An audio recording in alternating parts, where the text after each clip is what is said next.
नाही आहे.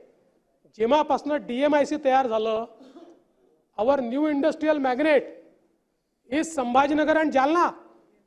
ते आपलं नवीन इंडस्ट्रियल मॅग्नेट झालंय. आज आमच्या धुळ्यामध्ये नरडाणा MIDC, मी आज सांगतो तुम्हाला, आता next industrial magnet is Nardana.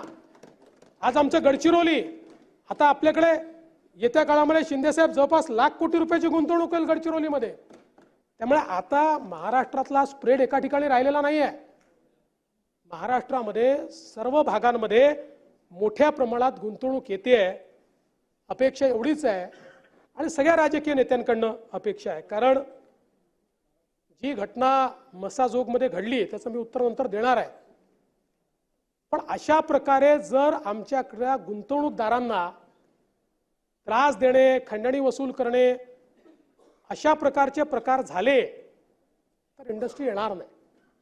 आणि त्यामुळे माझे सगळ्या, म्हणजे माझ्या पक्षासहित सगळ्या राजकीय पक्षाच्या नेत्यांना विनंती आहे, हे जेवढे वसुलीबाज आहेत हे कोणा ना कोणाचा आसरा घेतात.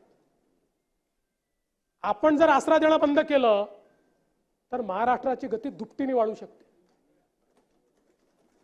आणि मी आज एवढं आपल्याला सांगतो की या संदर्भात आमची भूमिका झिरो टॉलरन्सची राहणार आहे. जो असेल त्याच्यावर कारवाई तर होईलच, पण जो कठोरात कठोर कायदा आहे त्या कायद्यात आम्ही कारवाई करणार, 100% करणार.